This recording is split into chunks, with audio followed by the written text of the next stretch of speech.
Du coup, deuxième partie. Mais là, on commence par des questions, parce qu'avant de commencer sur pourquoi est-ce qu'on essaye de produire de la nourriture dans l'espace, il y a encore plein de questions sur juste ce dont tu viens de parler. Alors, que je remonte un petit peu. Paf. Est-ce qu'on pourrait faire, Ezwak qui nous demande, est-ce qu'on pourrait faire pousser certaines plantes dans une atmosphère 95% de CO2, comme sur Mars, qu'on compresserait peut-être pour avoir la pression suffisante, mais genre une concentration énorme de CO2, est-ce que ça conviendrait du coup? Non. Non. Ok. Parce que, bon, alors déjà, il y a l'aspect où si on fait pousser des plantes, on veut que nos astronautes puissent y accéder sans avoir à porter un scaphandre. Ce serait plus agréable. L'autre aspect, c'est que si on a alors 95% de CO2 et qu'on remis à une atmosphère qui soit supportable pour les plantes, elles supportent jusqu'à 2 kilopascales. Qu'est-ce que je raconte? 2 pascal. Ouais. 2 kilopascales de pression. Ok. Okay, mais du coup, sur Mars, c'est plutôt une pression inférieure. Oui, mais du coup, voilà. 2 kilopascales, oui, c'est une petite pression. C'est beaucoup moins que ça, mais si j'ai bien compris la question, c'est 95% d'une atmosphère qui serait plus. Qui serait pressurisée à la pression de l'ISS, par exemple. Là, ce serait beaucoup trop de CO2. Ce que je disais, c'est que 10 000 ppm, c'est déjà trop. Ok, donc c'est pas demain qu'on fait pousser des plantes dehors sur Mars, quoi. Non, puis moi là dehors sur Mars, là c'est que la pression est pas assez élevée. Oui. Et puis bon, sans parler des radiations, etc. Mais c'est un autre sujet. Ouais. Alors, M-Fulmen qui nous demande comment est-ce qu'il gère l'eau à emporter pour toutes les plantes et éventuellement les faire pousser. Eh bien, c'est ce dont je parle juste après. Ah oui, si vous voulez. Ok, d'accord. Très bien, on va voir ça juste après. Ben qui nous demande, est-ce que vous avez des plantes préférentielles ou est-ce que vous testez un large panel de plantes sur Veggie par exemple? Donc là, oui, on a un panel on a un large panel, mais qui est ciblé sur les légumes verts. Les types laitues, des espèces de choux, ce genre de choses. Et on a des tests en cours pour faire pousser des poivrons dans le Advanced Plant Habitat et des tomates aussi sur Veggie. Mais voilà. Ok, super. Et ok, donc les légumes, donc c'est des potagers spatiaux, quoi. Trop bien. Et donc oui, on se focalise sur les plantes qui sont comestibles. Parce que il y a eu des zinnias, des fleurs qui ont poussé dans la Veggie pendant la mission de Scott Kelly, parce que Scott Kelly voulait faire pousser des fleurs. Mais là, vraiment, l'activité principale, ça a été de faire pousser des légumes parce que l'idée, c'est de nourrir les astronautes. Y a Sudo qui nous demande pourquoi est-ce que cette lumière est rose? Parce qu'on a des longueurs d'onde qui sont principalement dans le rouge et le bleu, et donc quand on les combine, ça fait du rose. D'accord. Pourquoi du rouge et du bleu? Parce que l'efficacité photosynthétique des plantes est plus importante dans ces longueurs d'onde-là, sur du rouge et du bleu. C'est étonnant que... C'est étonnant parce que le spectre lumineux étant sur toutes les couleurs du visible, c'est étonnant qu'il y ait des longueurs d'onde de préférence qui soient plus efficaces. Mais ok. Oui, non, mais en fait, donc la raison pour laquelle on voit les plantes vertes, c'est parce que la longueur d'onde verte est la moins bien absorbée. Mais ça ne veut pas dire que c'est pas une longueur d'onde qui va jouer un rôle dans la photosynthèse. En fait, tout le spectre du visible joue un rôle, mais ceux qui vont jouer un rôle le plus important sont autour du rouge et du bleu. D'accord, très bien. Et du coup, est-ce qu'il y a un avantage à se couper d'une partie du spectre visible? Est-ce qu'en termes d'énergie produite, ça coûte moins d'énergie de produire juste un spectre rouge et bleu pour les plantes? Quel est l'avantage de se limiter?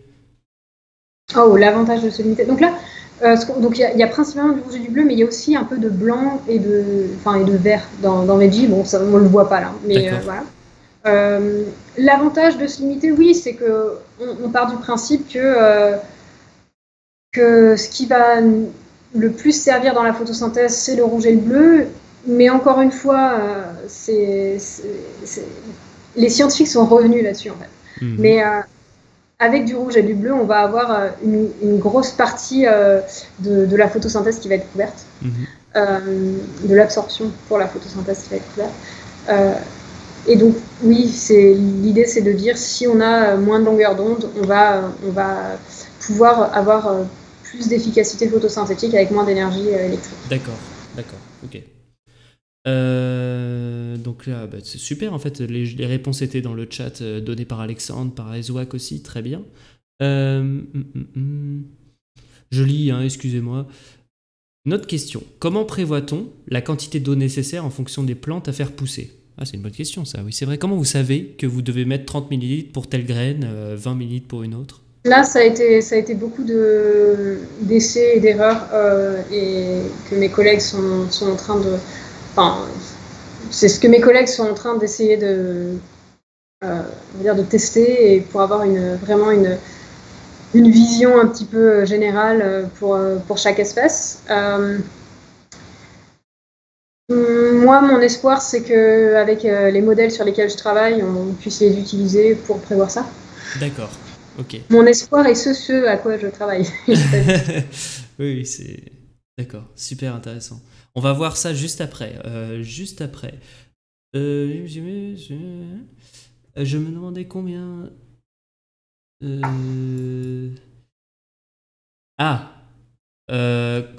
si j'ai bien compris la question, M. Fulmen demande combien la partie d'eau perdue par la plante représente par rapport à la quantité de base. En gros, combien tu mets dans une plante et combien elle utilise réellement? Je crois que c'est ça la question. Donc il y a 90% de l'eau absorbée qui est transpirée. Donc si tu mets 1 litre à ta plante, elle aura transpiré 900 millilitres. Et elle aura utilisé pour sa croissance, pour sa vie, 10% de l'eau que tu lui mets au début, quoi. Oui, 100 millilitres, j'ai dit 10 millilitres, elle garde 100 millilitres. D'accord. Donc 10% pour sa croissance, 90% d'eau transpirée, qu'on peut bien sûr récupérer. C'est de l'eau pure. Écoute, dernière question. Je renvoie ma question, merci Alexandre. Comment ça se passe niveau rendement? Est-ce que c'est plus ou moins comparable à un plan de même taille ou carrément incomparable à cause des conditions expérimentales? Est-ce qu'on a plus de rendement sur Terre ou dans l'espace dans le même type de plante? Là, ça va... En fait, les rendements vont vraiment dépendre des conditions environnementales. Et donc, c'est un peu ce que j'explique après sur ce que je fais. Ok. Parce que le rendement, donc la quantité de biomasse, va dépendre de la quantité de CO2 qui est absorbée. Et ça va dépendre de l'environnement physique autour de la plante. Et c'est ce sur quoi je travaille. Donc, j'y reviens dans quelques minutes. J'ai envie de dire, on y va, quoi. On va déjà s'intéresser sur pourquoi est-ce qu'on cherche à produire des plantes dans l'espace, en fait. On revient un petit peu sur les raisons de pourquoi on fait tout ça dans mon labo. Donc, les plans de la NASA, vous en avez certainement tous entendu parler, c'est donc avec les missions Artemis de retourner sur la Lune en 2024 et d'utiliser la Lune comme un analogue pour les futures missions martiennes, d'avoir des bases scientifiques sur la Lune. Donc, quand on pense à ça, quand on pense à la Lune, quand on pense à Mars, on est obligé de penser à des histoires de distance et de remettre tout ça un petit peu dans son contexte. Donc, en termes de distance, quand on regarde la Station spatiale internationale, on est à 400 km au-dessus de la Terre. Donc là, on est en banlieue terrestre. C'est-à-dire que si on a besoin de quoi que ce soit, on y a accès relativement facilement. Bon, vous avez vu avec le décollage fin mai, là, en moins de 24 heures, les astronautes avaient rejoint la station et étaient arrivés. S'il y a besoin d'être rapatrié, on monte dans un Soyouz et en 6 heures, on est sur Terre. Donc, ça va. c'est plus dur de rentrer de la base Concordia en Antarctique pendant l'hiver antarctique que de la station. Donc sur le ravitaillement, on reçoit des quantités de nourriture, d'eau, de matériel scientifique régulièrement.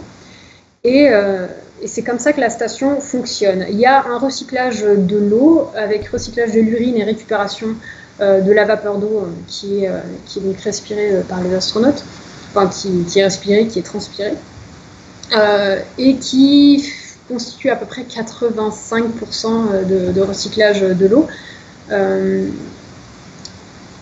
Il y a une partie recyclage de l'air aussi, où là on n'est pas à 100%, on ne peut pas être à 100% parce que pour recycler l'air, on va on va faire réagir le CO2 avec de l'hydrogène. Donc là on produit du méthane et de l'eau. Le méthane, il n'est pas utilisé à l'heure actuelle, donc il est juste rejeté de la station. Donc là on perd de la masse quand on fait ça.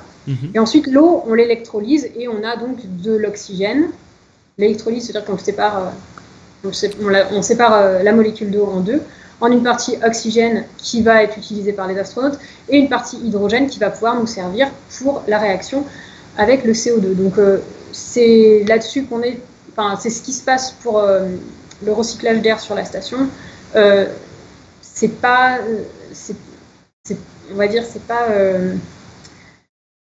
un recyclage qui fonctionne tout le temps et à 100%. Voilà, c'est pas encore complètement au point, c'est ça que je veux dire. Ouais, on n'est pas sur une boucle totalement fermée non plus, en plus.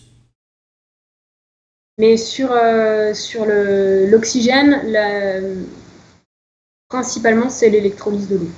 On a de l'eau, on le sépare en deux et on a notre oxygène. Voilà, donc ça, c'est pour ce qui se passe. Ensuite, au niveau des déchets sur la station, on met tout dans un vaisseau cargo qui n'est pas destiné à rentrer. Et on brûle tout ça dans l'atmosphère. Super. Voilà. Donc très bien expliqué, c'est très clair. Quand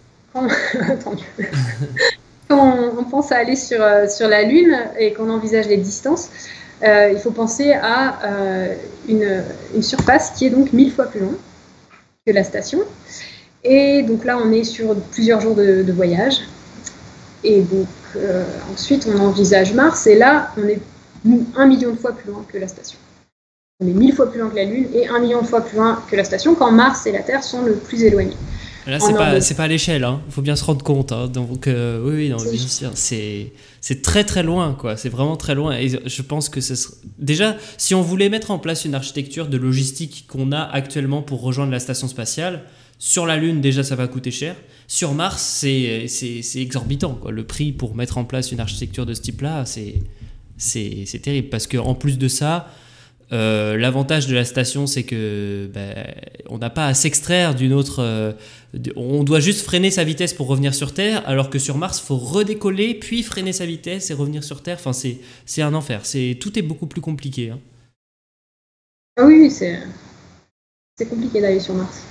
Et donc, 400 millions de kilomètres, ça veut dire que là, pour y aller, c'est 6 à 8 mois, si on est dans la bonne fenêtre de lancement. La bonne fenêtre de lancement, c'est-à-dire le bon moment pour se lancer. Et ça arrive tous les 24 mois à peu près. Voilà, donc là, sur le ravitaillement, c'est plus compliqué. On peut pas reproduire le schéma de l'ISS sur Mars. On ne peut pas se dire on va ravitailler, on va tout emmener avec nous. Soit on ne peut pas se dire on va tout emmener avec nous, on ne peut pas se dire on va se ravitailler régulièrement. Donc il faut penser à d'autres systèmes. Et donc, pour ça, on peut revenir vite fait, rapidement, aux bases de ce qu'on consomme par jour. Et donc là, j'ai mis un petit astronaute pour illustrer, mais ce n'est pas les astronautes qui consomment ça, c'est n'importe quel humain. Donc, voilà, on prend un être humain. Par jour, un être humain consomme 800 grammes d'oxygène, 3,2 kg d'eau et 600 grammes de matière sèche. Et rejette 900 grammes de dioxyde de carbone, 3,6 kg d'eau et 100 grammes de matière sèche. Donc ça fait à peu près 5 kg par jour. Et 5 kg par jour pour 6 personnes pendant 1000 jours, ça fait 30 tonnes. Donc voilà. 30 tonnes juste pour que notre équipage de 6 personnes puisse respirer, boire et manger. Donc là, ça veut dire que l'équipage ne se lave pas et ne fait pas d'expérience scientifique. Et 30 tonnes, envoyer 30 tonnes sur Mars, je vous raconte pas. Déjà, c'est impossible. Enfin, avec les technologies d'aujourd'hui, c'est clairement impossible. Donc oui, on comprend tout de suite le besoin d'économiser cette masse au lancement et de pouvoir produire sur Mars les ressources dont on a besoin.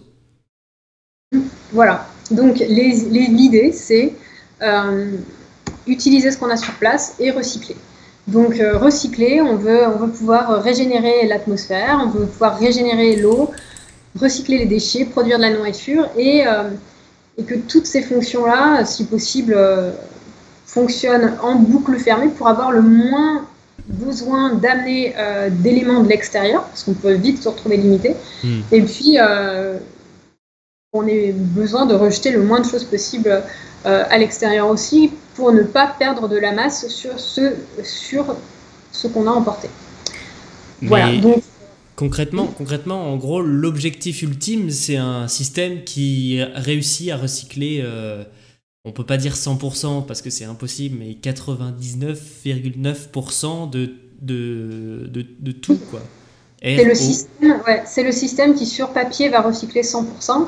Et après, on sait très bien qu'en pratique, on ne recyclera pas 100%, mais qu'on va essayer de s'en approcher. Et puis, voilà, faire en sorte d'avoir le moins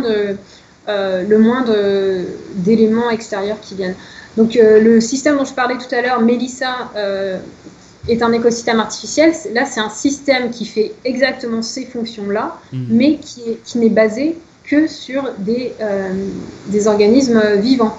Donc, on a toutes ces fonctions-là sont faites par des microbes, des bactéries, des microalgues et des plantes. Donc, qui recyclent l'eau et l'air.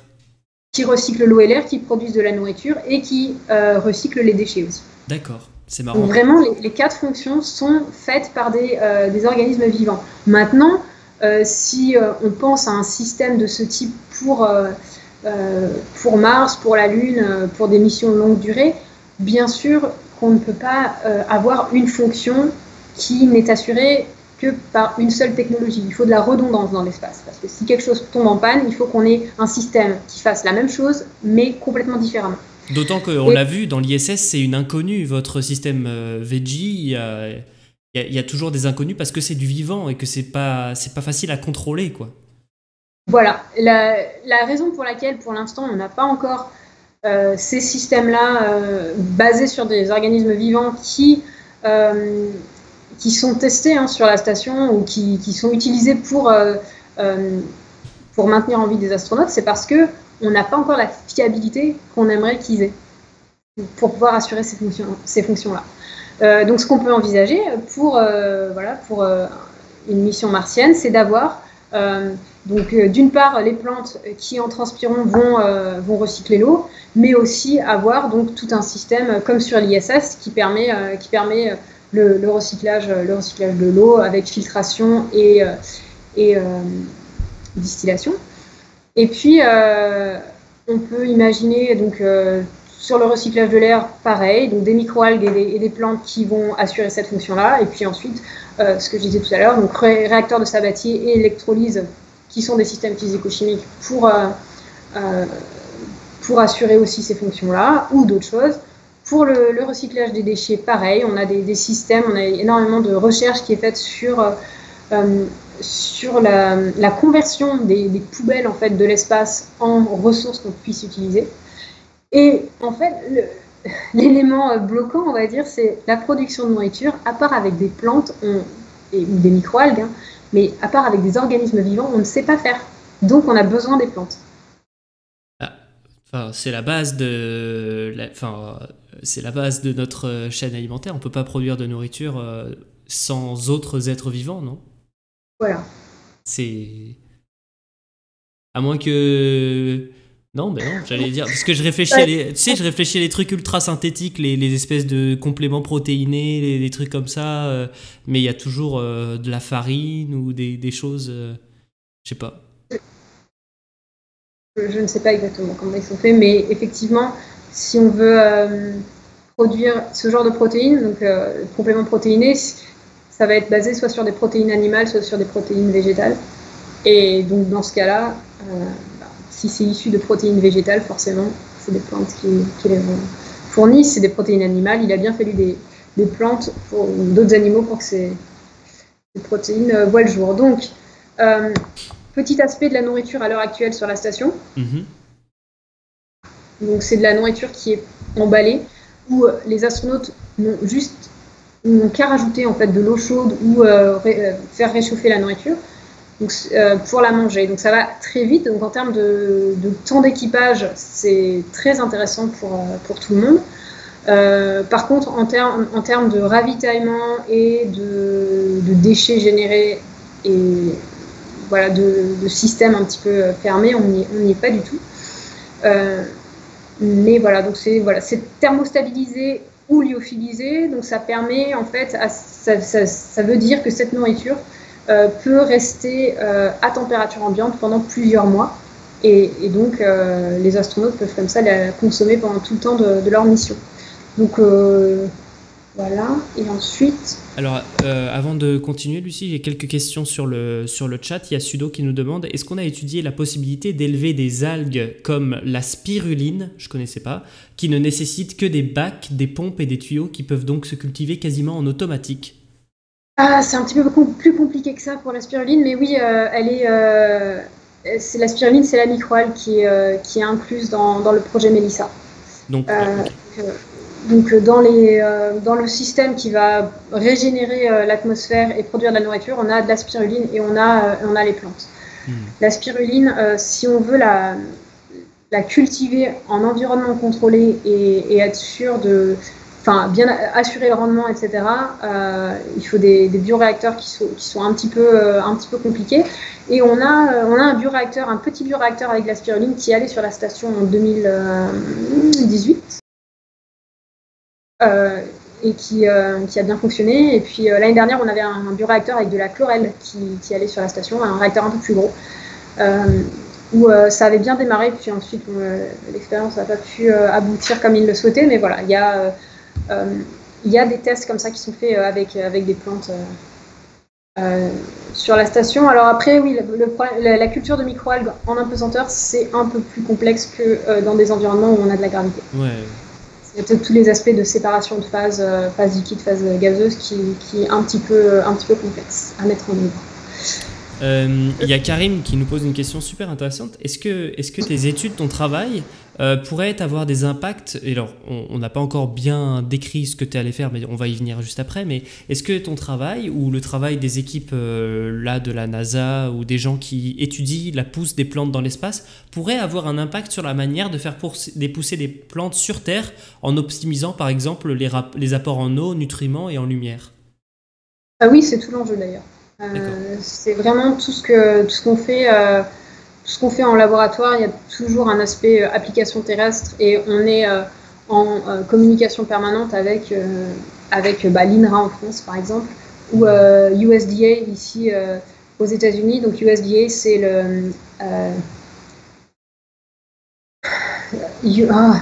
c'est l'équivalent de l'INRA. J'ai plus l'acronyme en tête, mais c'est l'équivalent de l'INRA, donc l'Institut national de recherche agronomique. Département de l'agriculture des États-Unis.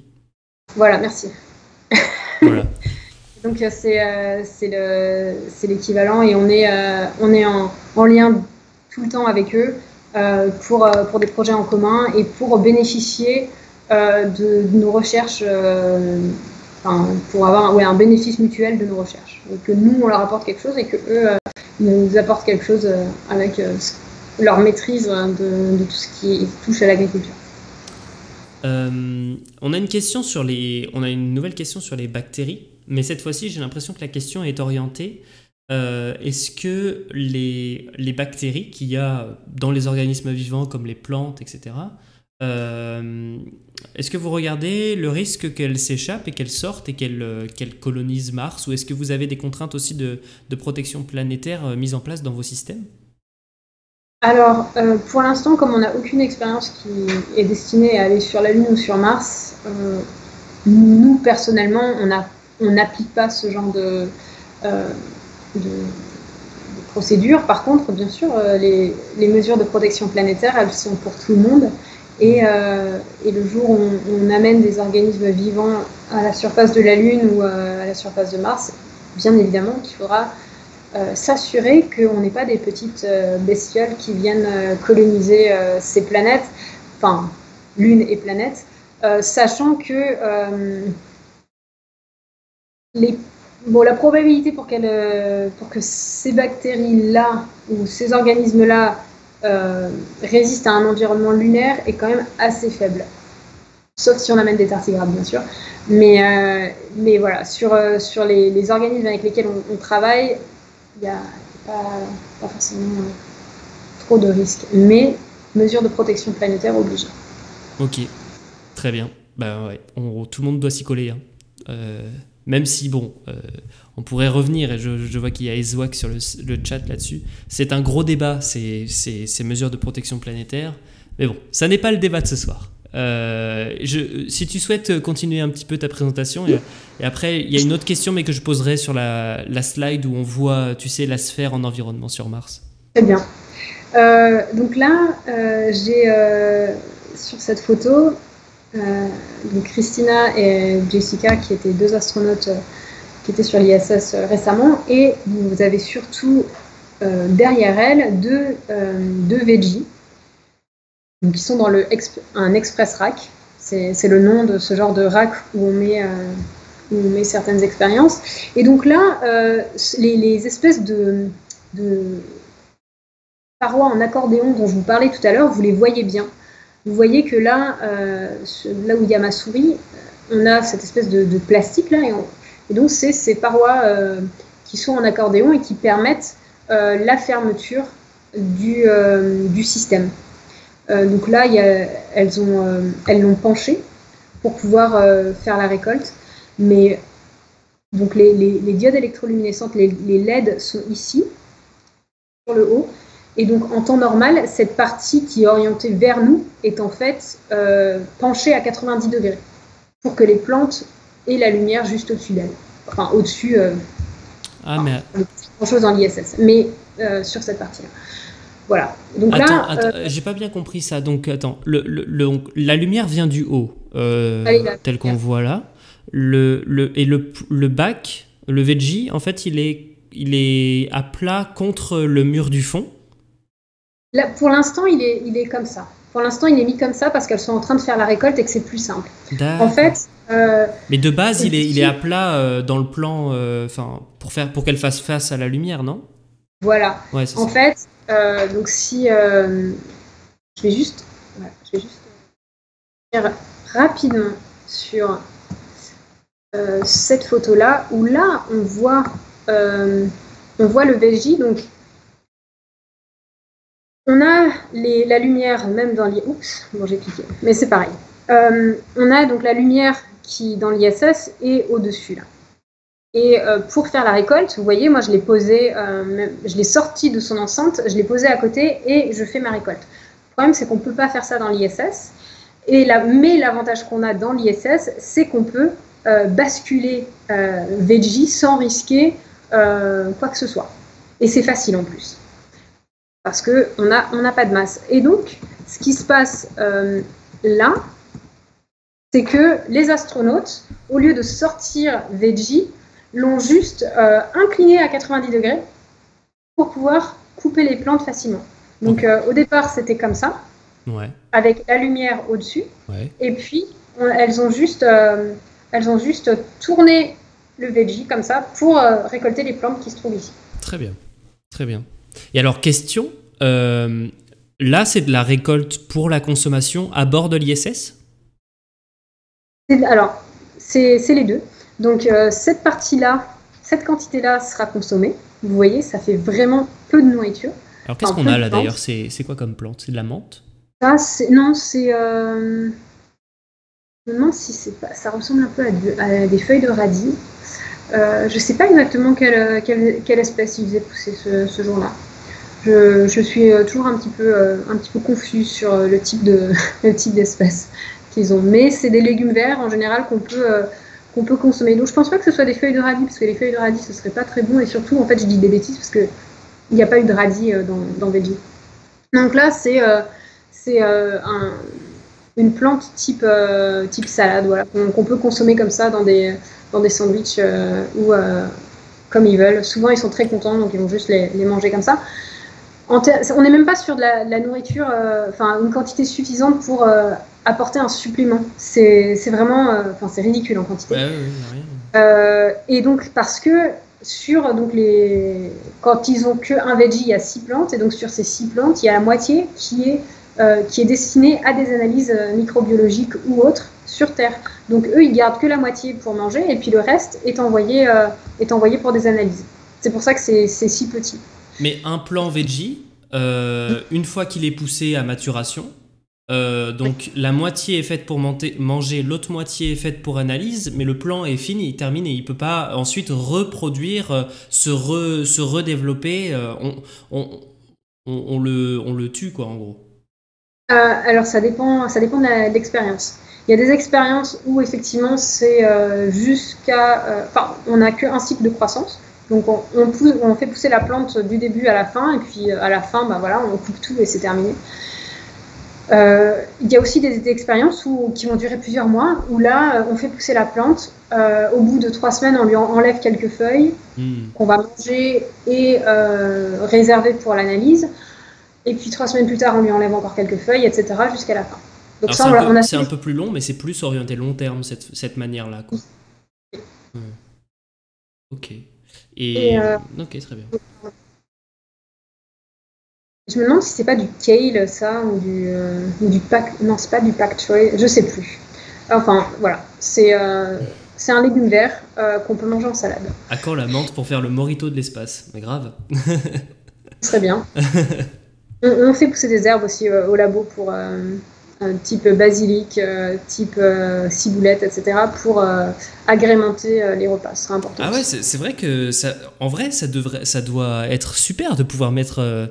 Quel plaisir de couper quelques brins de ciboulette dans sa salade, quoi. C'est trop bien. Mettre de la ciboulette dans son sandwich et tout, c'est trop bien. Ouais. Et donc là, ce qu'on voudrait, c'est passer donc de cette petite quantité de plantes qui n'est pas suffisante pour nourrir qui que ce soit, à quelque chose qui ressemblerait plutôt à ça sur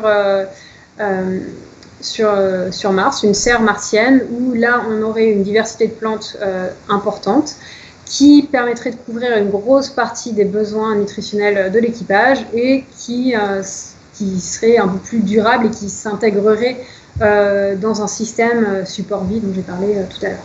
Alors, j'ai justement une question là-dessus, une question d'Ezouak qui était très intéressante, sur les plantes que vous cultivez actuellement, et c'est vrai que c'est la remarque d'Isabelle tout de suite, ce sont donc des légumineuses, enfin des légumes, quoi, de potager. C'est pas très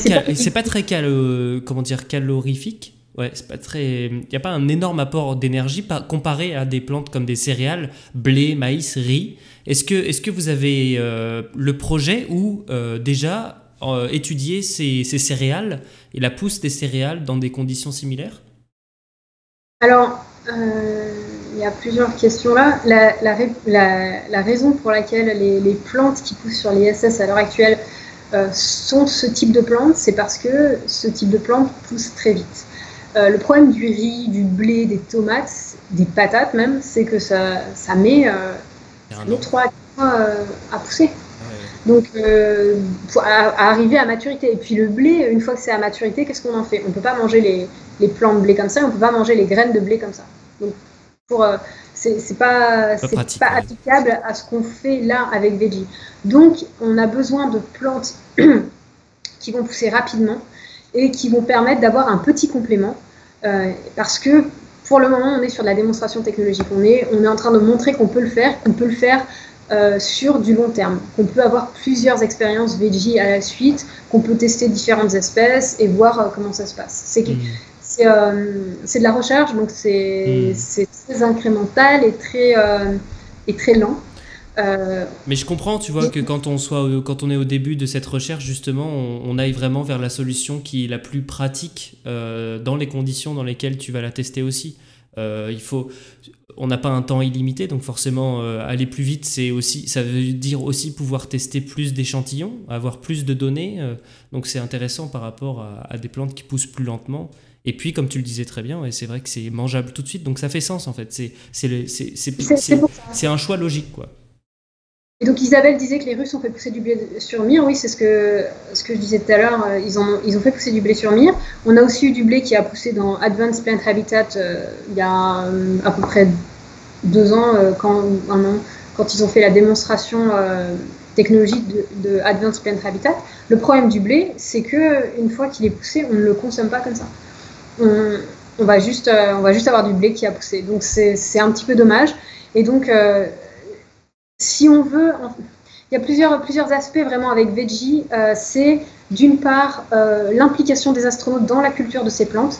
Et donc l'implication des astronautes dans la culture, ça passe aussi par la consommation. Et tout l'aspect production de nourriture, mais d'un point de vue pratique. Et donc, les expériences qui ont fait pousser du blé ou d'autres espèces, il y a énormément d'espèces qui ont poussé dans l'espace, hein, des espèces qui étaient un peu plus complexes. L'idée derrière, c'était de la biologie spatiale et c'était d'étudier comment ces plantes-là se comportent dans l'espace. C'était pas production de nourriture. Si on est sur de la production de nourriture à l'heure actuelle, on est sur des types des plantes type salade qu'on peut consommer rapidement et faire pousser rapidement.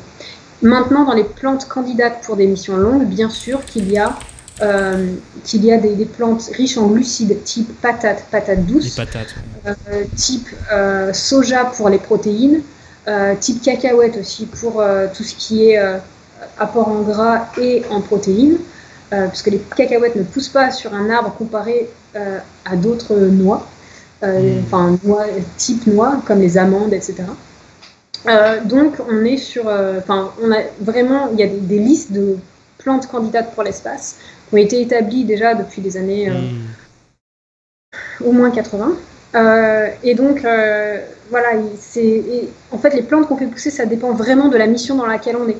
Par exemple, un voyage interplanétaire vers Mars, on aura plutôt quelque chose type une salade machine comme Veggie, plutôt qu'une énorme structure où on aura des pommes de terre qui vont pousser. Ça n'a pas forcément de sens. Ouais, après, pour des missions longue durée où on est sur plusieurs années sur Mars, sur la Lune, là on peut envisager d'avoir quelque chose comme sur la diapo, là, avec une serre où on a différents types de plantes et différents apports nutritionnels. Très bien. Eh bien, écoute, c'est très clair. C'est très très clair. Alors, la question d'Isabelle est très intéressante. Est-ce qu'il y a des études psychologiques associées au fait de cultiver, de s'occuper des plantes dans l'espace pour lutter aussi contre l'isolement, oui. Eh bien, oui. Il y a les astronautes à l'heure actuelle qui utilisent Veggie, remplissent des questionnaires pour évaluer l'impact psychologique.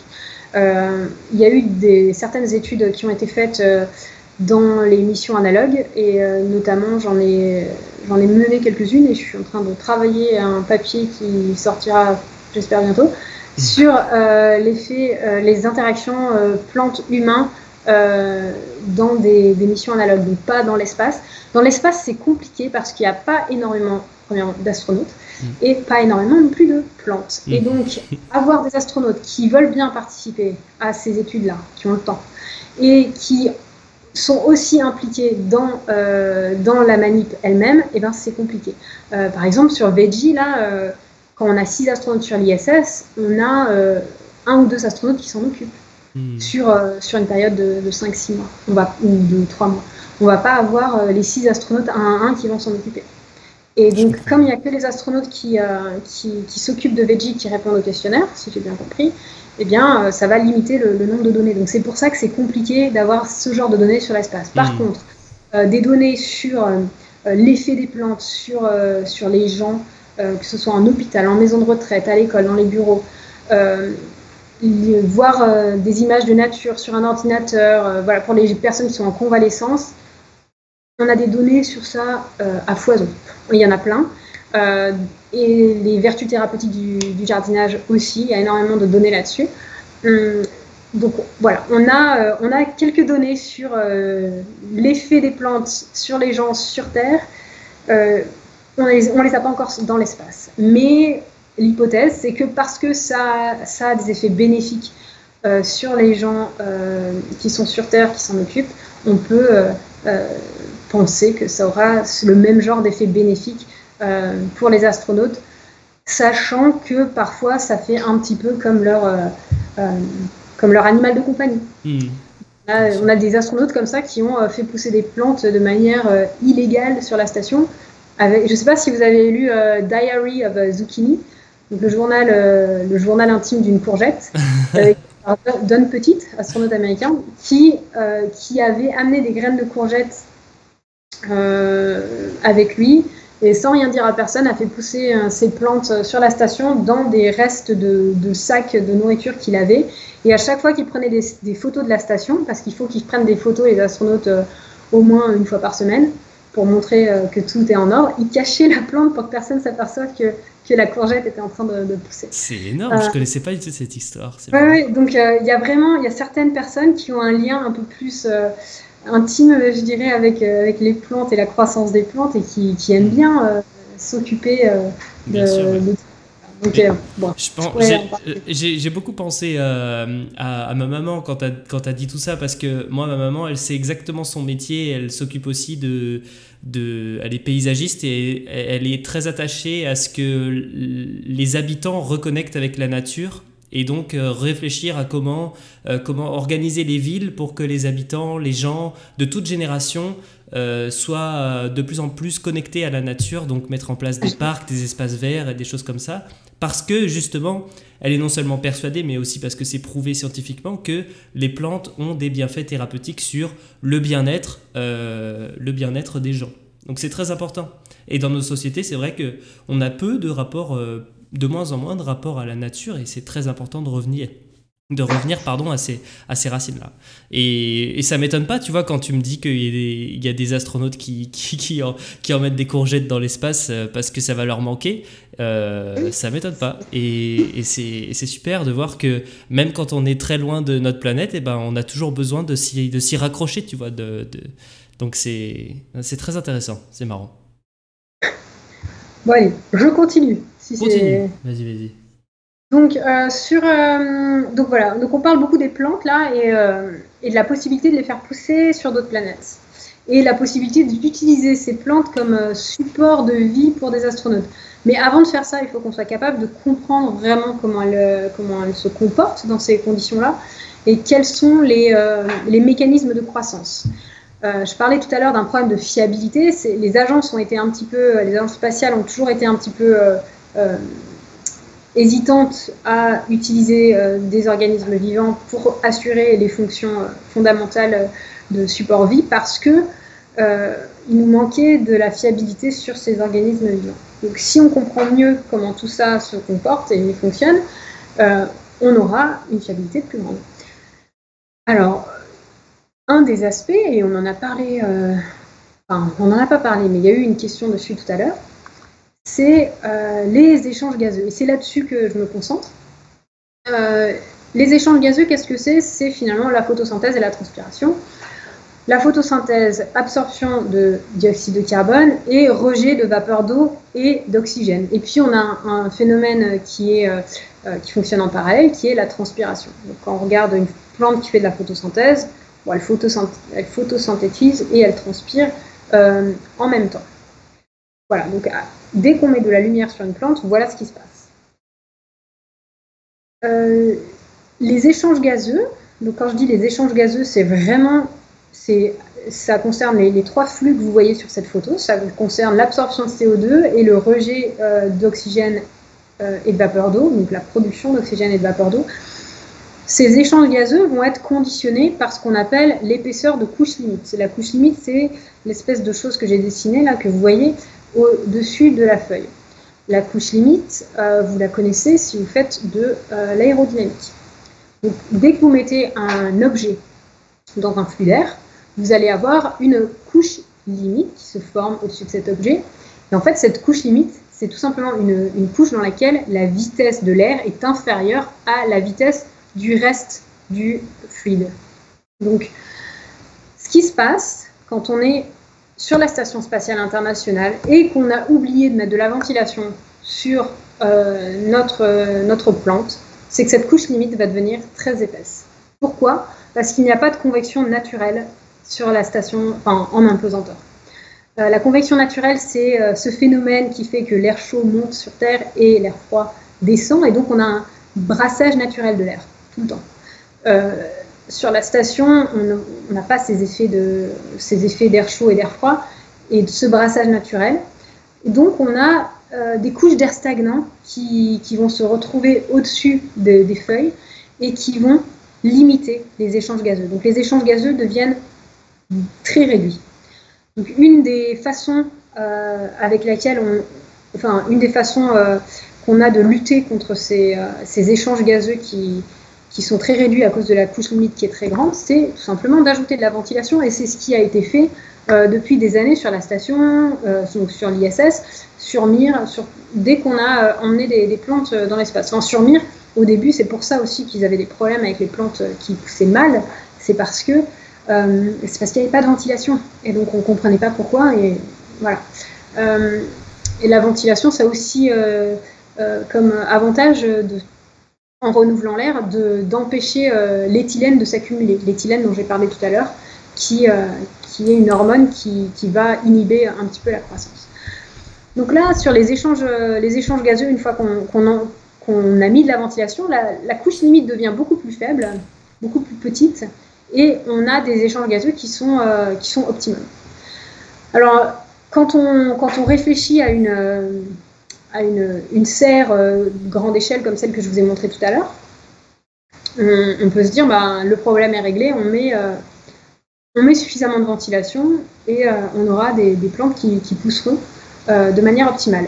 Le problème avec ce raisonnement, c'est que on part du principe qu'on a de l'énergie de manière illimitée et qu'on peut juste mettre autant de ventilation qu'on veut.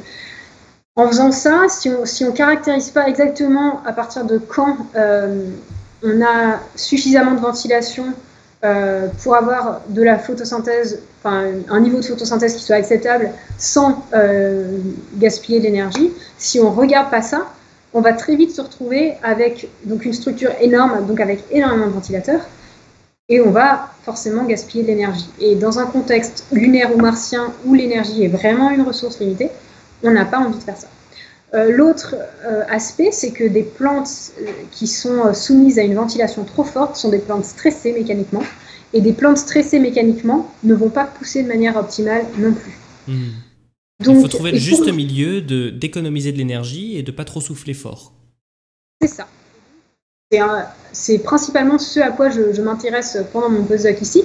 Et donc, pour vous donner une idée de ce lien entre l'épaisseur de la couche limite et la gravité, j'ai ce petit graphe qui a été tracé pour 3 niveaux de ventilation. Donc là, ce que vous voyez sur l'axe des ordonnées, c'est donc l'épaisseur de couche limite en millimètres. Là, on a l'accélération de la gravité, et donc la Terre, on se retrouve à peu près ici. Mars, on est à ce niveau-là. La Lune, on est ici. Et donc la station, on est quasiment sur l'axe des ordonnées.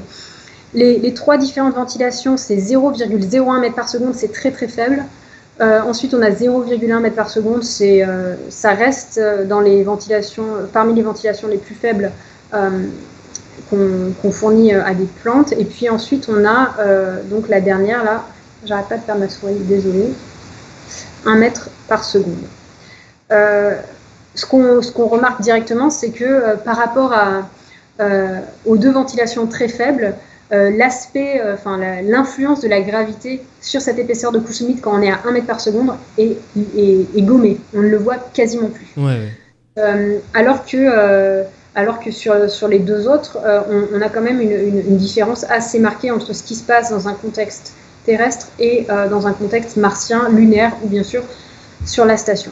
Petite question, Lucie, est-ce qu'à 1 mètre par seconde, qui semble être une limite assez idéale pour la plante, est-ce que le stress mécanique est acceptable pour la plante à ce niveau-là de ventilation? Non, là, on est déjà en train de stresser la plante beaucoup trop. 1 mètre par seconde, c'est très important pour des plantes.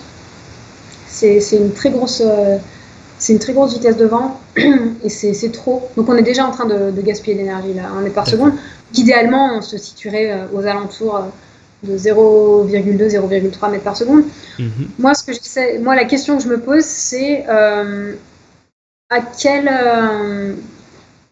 déjà, comment est-ce qu'on va pouvoir je vais essayer de le dire simplement, quels sont les critères d'espèces et de forme de plantes et de forme de canopée qui vont conditionner cette vitesse de vent limite. Parce que oui. J'ai une question là-dessus parce que tu parles de canopée, donc tu t'intéresses au flux d'air en haut des plantes, enfin au-dessus de la plante? Parce que la plante, elle a aussi des feuilles en contrebas qui, elles, vont être moins ventilées, je suppose. C'est ça. Là, principalement, on est sur du flux d'air au-dessus de la plante. Bien sûr, on a aussi des chambres de culture où on va mettre le flux d'air qui vient du dessous et qui va permettre un type de ventilation différent.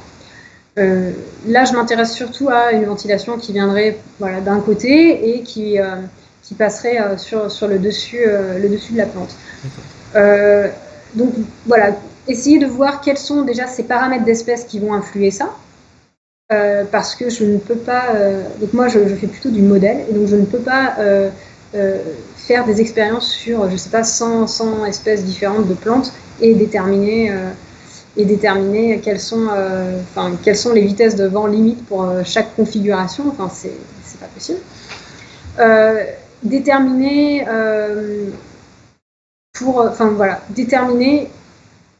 des critères qui vont permettre d'obtenir cette vitesse minimale. On va le dire comme ça, parce que c'est pas possible d'avoir une vitesse minimale universelle pour toutes les espèces et pour toutes les configurations de champs de culture et de serres spatiales. Oui, bien sûr. Ouais. Donc, en fait, ces histoires de ventilation, donc il y a tout cet aspect énergétique, mais il y a aussi tout l'aspect, donc je le disais, échange gazeux. C'est-à-dire que si on n'a pas une photosynthèse qui est optimale, on va aussi avoir une croissance qui va être touchée, la plante ne va pas se développer de la même manière que sur Terre. Et donc ça, il faut qu'on le prenne en compte. Notamment si on imagine une serre à grande échelle, ça va être impossible d'avoir une ventilation homogène partout. Donc il va y avoir des endroits où on aura mis assez de ventilation, par exemple. On va penser sur cette courbe-là partout. On est dans un contexte martien, par exemple. Donc on va penser être à ce niveau-là partout. Et finalement, il va y avoir des endroits où on se retrouve en fait à ce niveau-là ou à ce niveau-là. Et donc si on n'a pas pris en compte ces endroits-là dans notre serre, eh bien, on va avoir une mauvaise surprise parce qu'on se sera basé sur des rendements basés sur donc la courbe du bas et des rendements terriens, et on aura dit mon plan de maïs, là, je sais que je vais produire tant de maïs sur telle période et tant d'oxygène, si j'utilise les plantes pour ça. Et puis finalement, parce que la ventilation ne sera pas optimale dans la serre, le rendement ne sera pas aussi bon que ce qu'on avait prévu. Et donc, si on est dans un contexte support vie, là, on a un problème pour nos astronautes. Oui. Donc, il faut le prendre en compte, il faut l'avoir en tête. Et quand on construit ces systèmes-là, il faut faire des études type CFD, donc Computational Fluid Dynamics, des études qui vont permettre de visualiser et d'étudier, de calculer le flux d'air à l'intérieur d'une enceinte pour savoir où on va avoir des zones qui ne seront pas ventilées. Et ces zones où ce ne sera pas ventilé, on sait que le rendement sera moins bon, et là, on peut le prendre en compte. D'accord. Voilà. Ou alors corriger en disant, on va peut-être ajouter un ventilateur plutôt dans ce sens-là. Oui, Alexandre nous pose une question intéressante. Est-ce que tu étudies aussi la possibilité de faire, plutôt qu'une ventilation continue à vitesse constante, d'avoir des bourrasques à 1 mètre par seconde de temps en temps, mais de courtes périodes, tu vois ce que je veux dire, d'avoir des coups de vent, mais pas une ventilation en continu. Du coup, ça économiserait quand même pas mal d'énergie.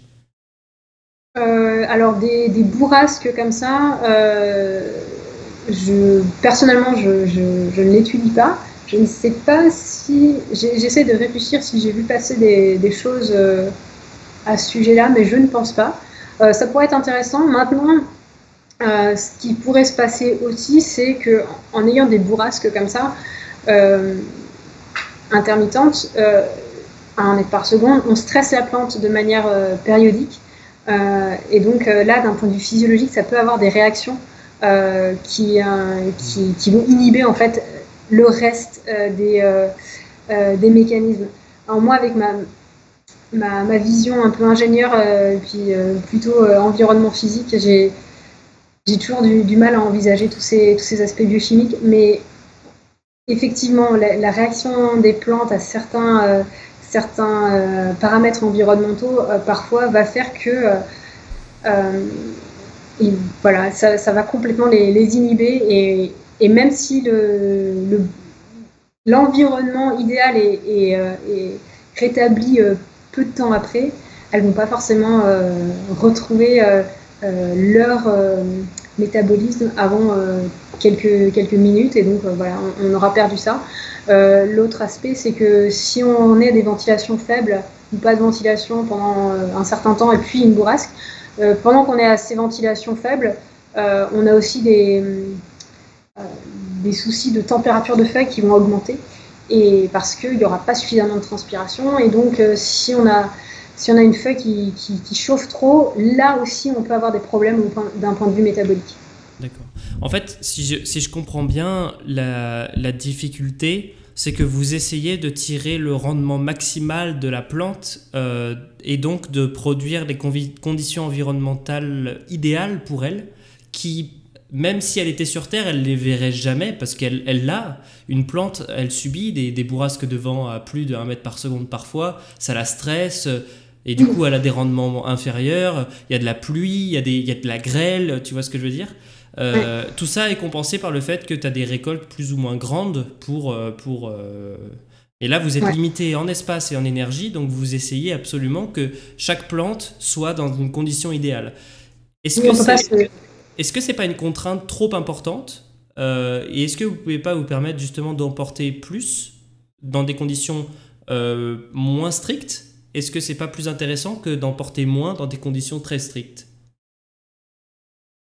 C'est une bonne question. Le fait d'avoir ce genre de contraintes justement qui sont très strictes, ça permet de sortir un petit peu du cadre auquel on est habitué, et d'être un peu plus innovant, et de penser à des solutions auxquelles on n'aurait pas nécessairement pensé, et d'envisager les choses sous un autre angle. Et c'est comme ça qu'on arrive à trouver de nouvelles choses et à trouver de nouvelles manières de faire, et qu'on a du coup des applications qui sont très intéressantes pour la Terre. Okay. Parce que tous ces aspects de rendement, de température et de CO2, enfin CO2 qui augmente, température environnementale température de l'air qui augmente aussi, tout ça c'est des aspects avec lesquels on va devoir, qu'on doit déjà traiter, et donc le fait de se mettre dans un cadre comme ça fait qu'on peut envisager d'autres manières de faire.